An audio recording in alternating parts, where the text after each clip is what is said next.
Hello friends, welcome to the part 4 of the accounts and finance for the non-finance managers. We will see the cost and management accounting.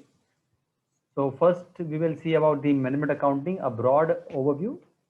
Then we will see the unit costing, marginal costing, standard costing and the process costing.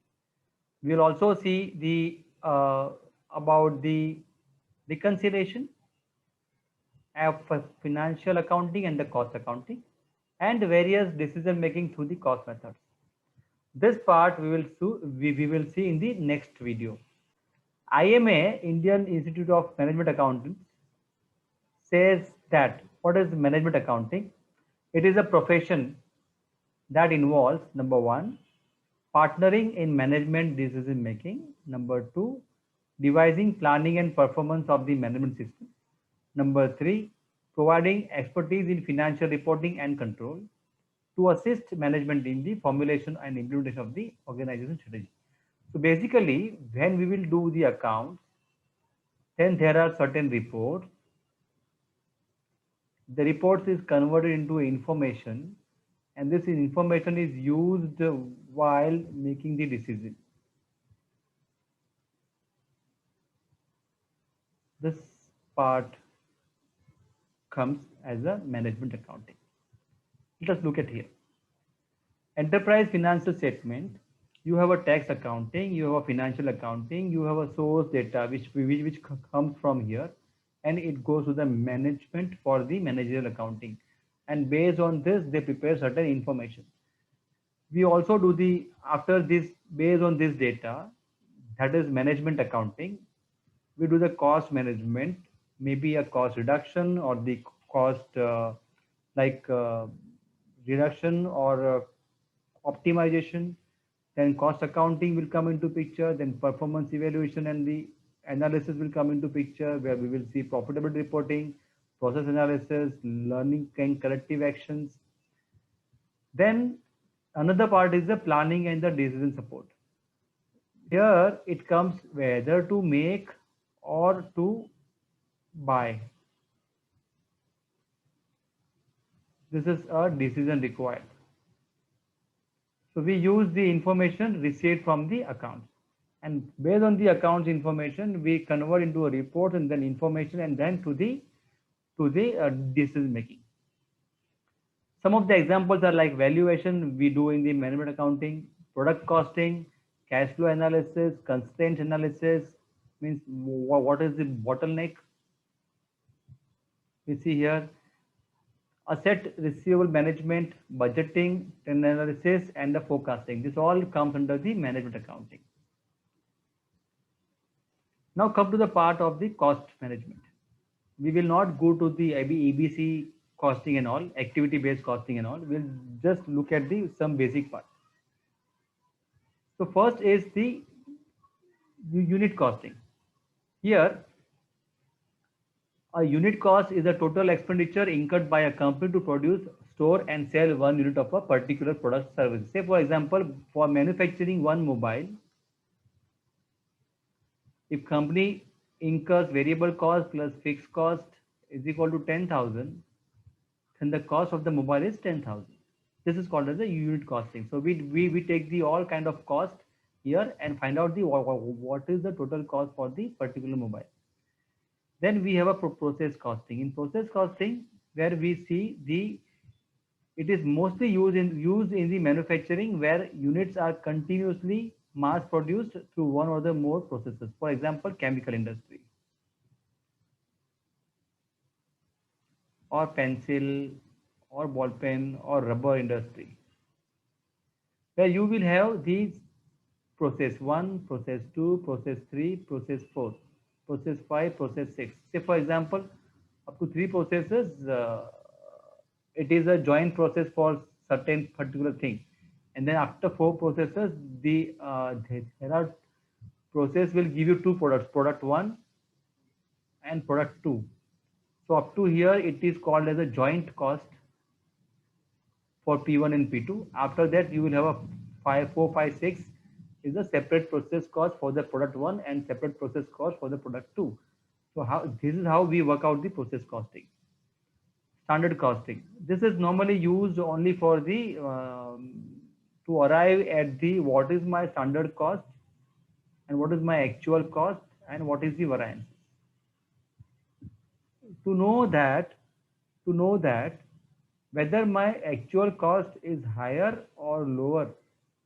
If it is lower, then whether my quality is not compromised. If it is higher, then whether I am paying the right cost. That is what is there about the standard costing. Then whenever we work out the costing method and analyze, it is required to reconcile with the financial accounting. So whenever we use this kind of the costing, then it has to be matched with the financial accounting, because most of the data you have transferred to cost account from the financial accounting, except, and cost account will consider except interest and other income, other operating income, other non-operating income, sorry.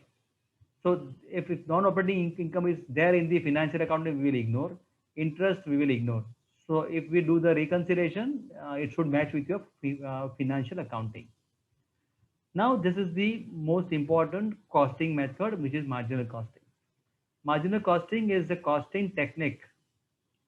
It is universally used, wherein the marginal cost, that is the variable cost, is charged to the unit of cost, while the fixed cost for the period is completely written off against the contribution. It is calculated by dividing the change in total cost by the change in total quantity. I'll just give you one example.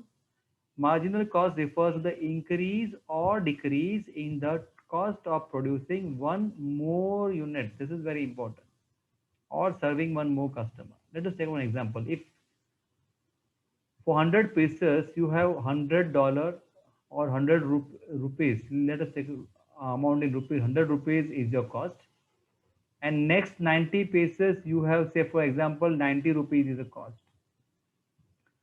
So the moment you go beyond 100 pieces manufacturing, your cost is going down, total cost is going down. So it means that the increase or decrease, here it is decrease in cost of producing, this is the cost of producing 90 rupees, 100, one more unit or serving the more customers. So the our marginal costing is 90 rupees, where our difference is reducing because my production is increasing. Basically the graph will be like this. This is your sales, this is your fixed cost line, and this is your total cost line. So the more you produce, your total cost will be decreased. Right? Now, what are the business decision which we take from the marginal costing or any other costing methods? One, and basically broadly we can say management accounting, which will help into the business decisions. Just to know gross contribution and break even point. What is gross contribution? Is sales minus variable cost is equal to the gross contribution, right? And the break even point. To know optimum selling price or effect of increase or decrease in the selling price on the profit. So if I increase 1 rupee of my selling price, what is my profitability? If I reduce 1 rupee of my variable cost, what is my profitability? A calculation of margin of safety, because after this gross contribution you have a fixed cost and then you have a profit. To know buy or make in-house. So this will also help you to whether I should buy from the market or to make in-house. This is the marginal costing will also help you to do this. For example, if you buy from outside, it is 100 rupees. If you make in-house, looking at this particular thing, say for example 80 rupees, then obviously you will make in-house. To know whether to take the order or to reject the order. Suppose there is a huge order of export and your selling price is 100, your variable cost is 60, so your contribution is 40, and if you are getting the order, exports order, so whether you should accept or not accept. So if you have a capacity and if it is covering your variable cost, at least we should accept, otherwise we should not. So that is also will be uh, taken the decision with the help of the management accounting, and to know the effect of variable cost and the fixed cost on the profit. The moment I will increase, my contribution will go down. The moment I will increase, my profit will go down, and the vice versa. This is what about the management accounting, friends. Thank you very much, and hope to see you in the next topic and the last topic of the budgets and the budgetary control.